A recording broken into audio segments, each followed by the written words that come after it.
Amongst all the changes in this complicated bill, the one which we thought hardest about and where the most is at stake is the question of ensuring multiracial representation in the presidency, in the elected presidency. To raise the qualifying criteria is relatively straightforward because it's an objective bar. To strengthen the CPA is a matter of fine-tuning. The provisions on veto and entrenchment are essentially a legal drafting problem, setting the right balance between flexibility and rigidity in the Constitution, but it can be done. It may take several tries. This is our third try, but it can be done. But whether to ensure that people from different races can and do indeed become president is the most difficult question, because it goes right to the core of our fundamental belief in a multiracial society. As the head of state, the president is a symbol of our nation. He represents all Singaporeans, therefore, the office must be multiracial. At the same time, whichever ethnic group the president belongs to, he has to be multiracial in his approach. He has to reach out to all races, connect with every Singaporean, and fortunately, all our presidents so far have done that.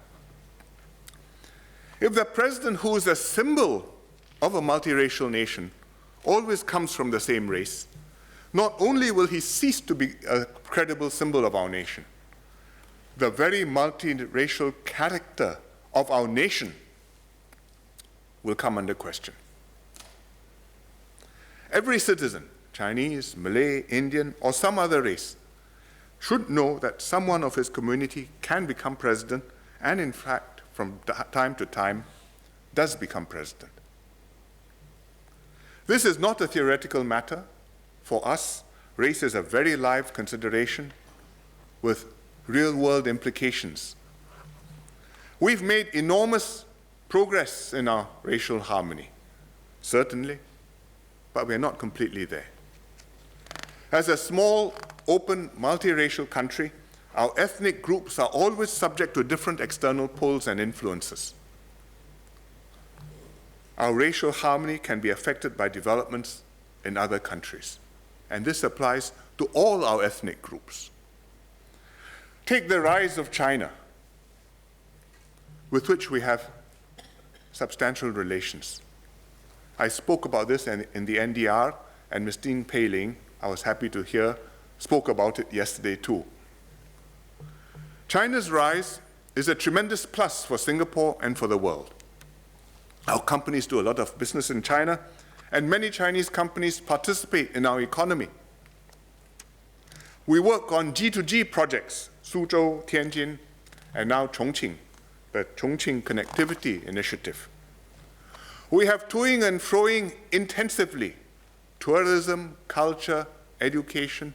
Every Chinese New Year, without Chinese artisans, you will not have all the Tenglong and the Riverside Hongbao.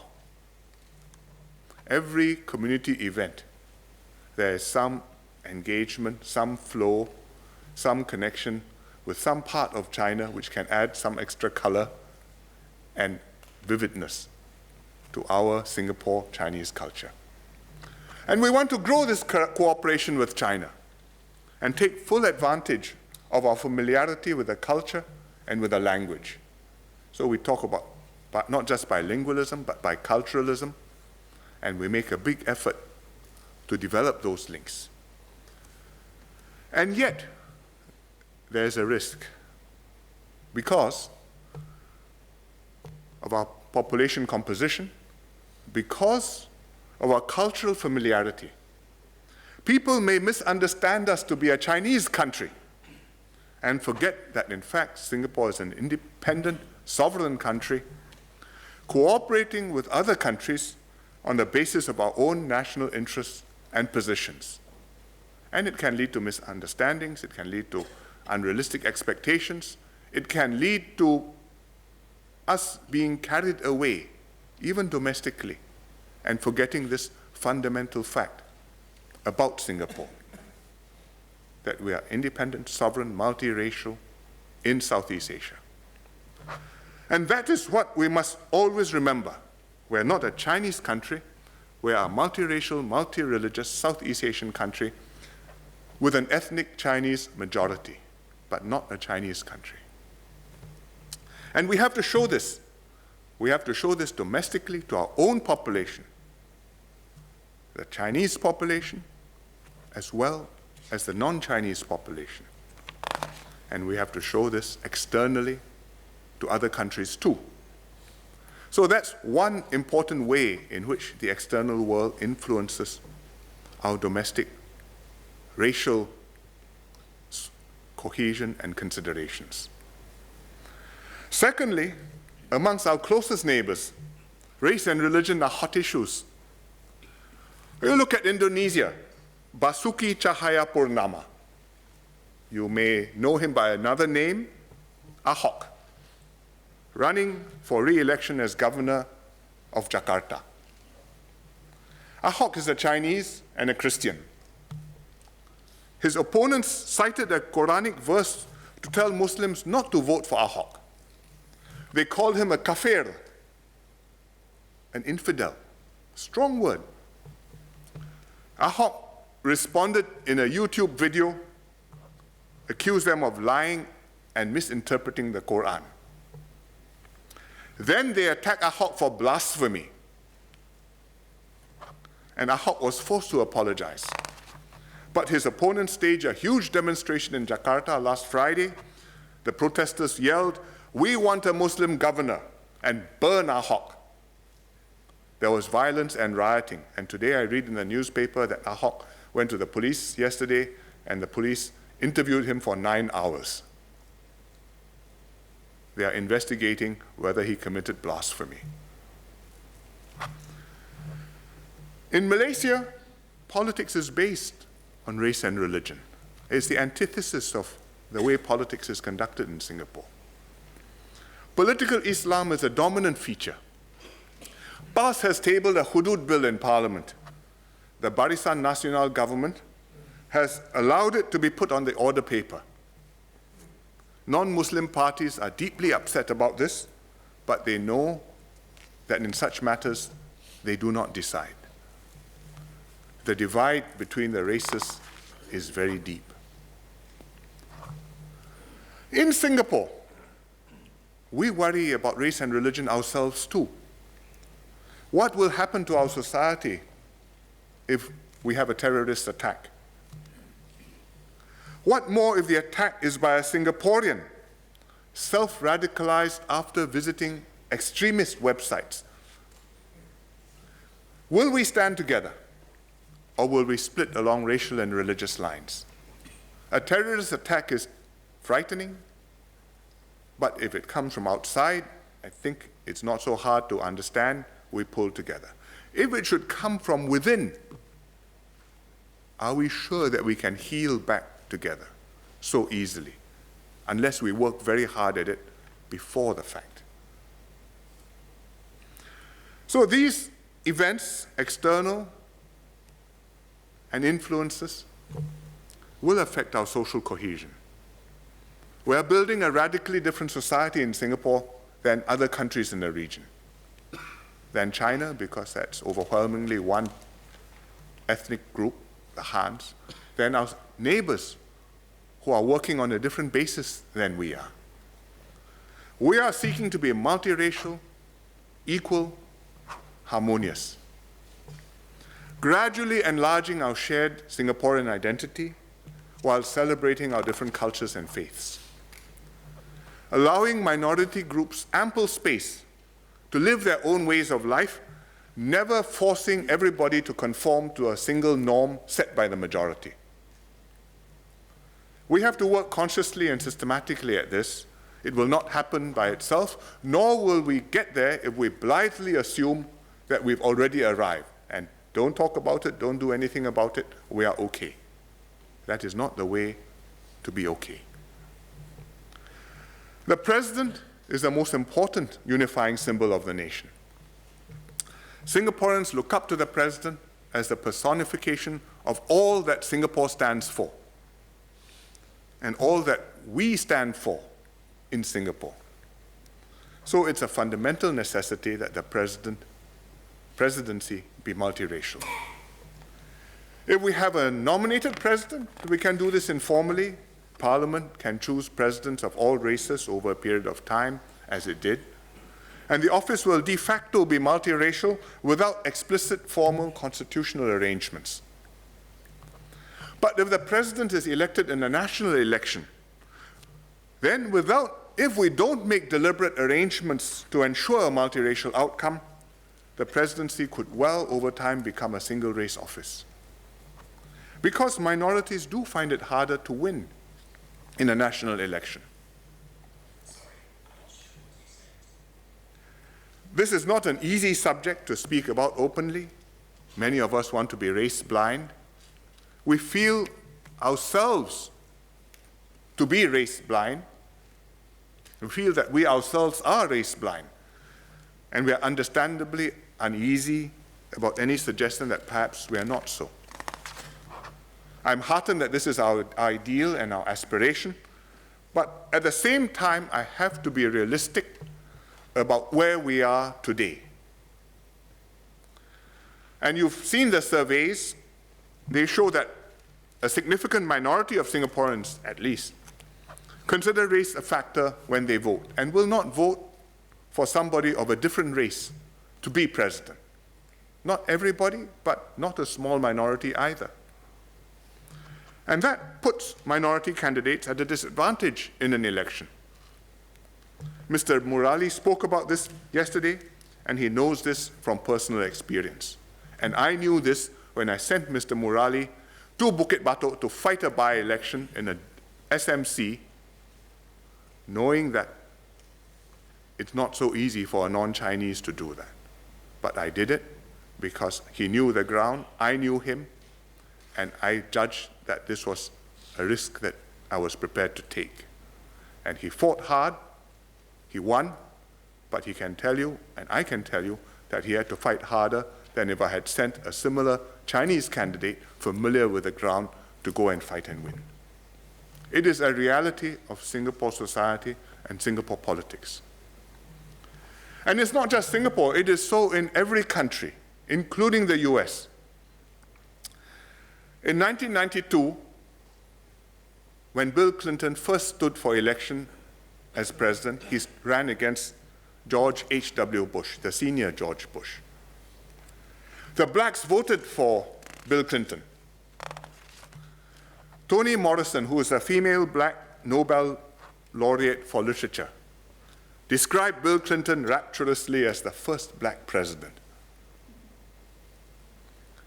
Years later, 2008, Hillary Clinton, his wife, ran against Barack Obama for the Democratic nomination in the primaries. Bill Clinton repeated this phrase, described himself as the first black president to show up Hillary. He thought it would help. Instead, he caused an uproar in the African American community. The blacks voted overwhelmingly against Hillary for Obama. Then Obama became president. It was a real breakthrough for African Americans. People said, marvelous, race no longer matters in US politics. But they were too optimistic. After 8 years of a black president, in the current election, you have two white candidates, Hillary Clinton versus Donald Trump. What is the election about? At one level, it's about globalization, jobs, insecurity. But at another level, race is front and center. Trump supporters are overwhelmingly white, lower and middle income voters. They feel threatened by the demographic changes happening in America. Theirs is a white protest vote. The blacks are again overwhelmingly voting for Clinton, Hillary Clinton this time, but with somewhat less enthusiasm than when they voted for President Obama. And the Latinos, also ethnically as a group, are voting against Mr. Trump and turning out in big numbers because they see that perhaps Mr. Trump may win if they don't vote. So the moral of this story is that race and religion are very deep-seated realities in every country. We must take them very seriously. So even though there's no pressure, even though the minority communities have not pressed for it in Singapore, we should make arrangements now to ensure that the presidency will be multiracial. We've decided to do this through what the Constitutional Commission has called the Hiatus-triggered model,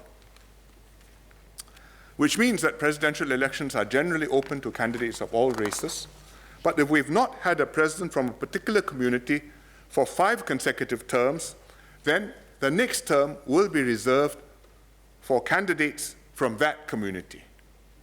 And if one of them is elected, you'll have a president from that community.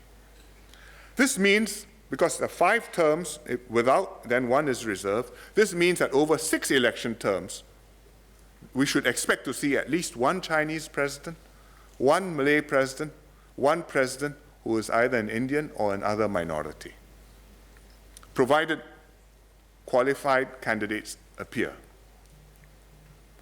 Which means that out of 6 terms, there will be at least 2 non-Chinese presidents, which means 1 in 3 presidents will be non-Chinese, which is a bigger proportion than the proportion of non-Chinese in the population.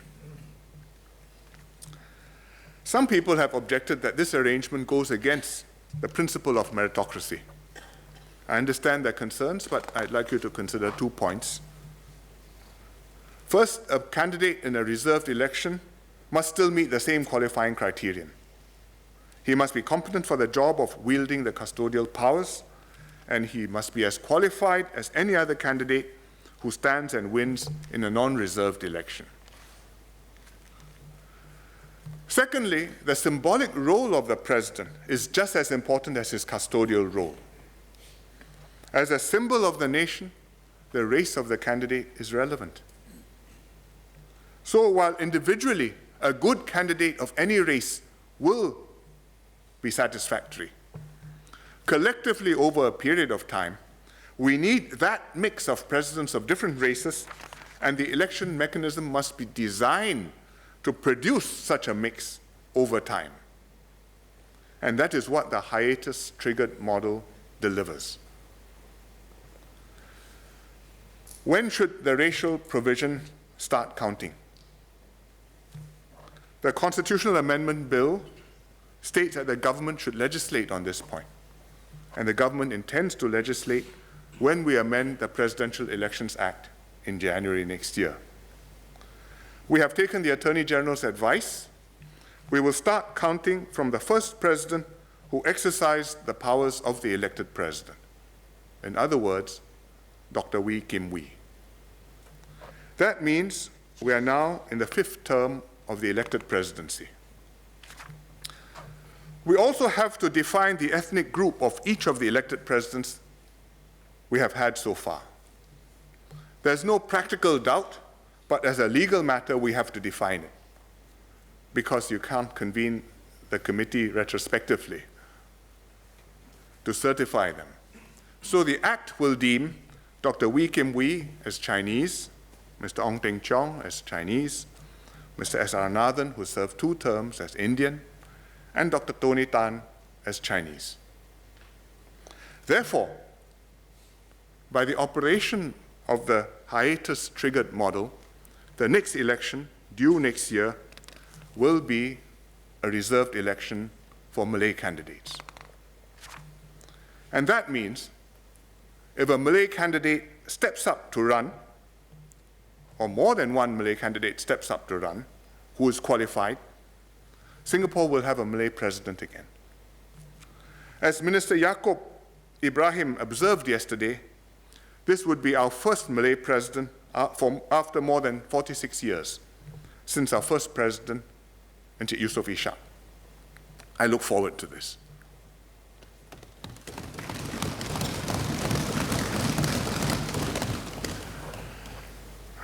Madam Speaker, these are practical arrangements we must make in order to make our multiracial system work. We recognize where we are, and we will work to strengthen our multiracial society. Our ideal is to be race-blind. We pledge ourselves as one united people, regardless of race, language, or religion. And we must continue striving towards this goal. As we get closer to this ideal and minority candidates are regularly elected president in open elections, we will need the hiatus-triggered reserved elections less and less.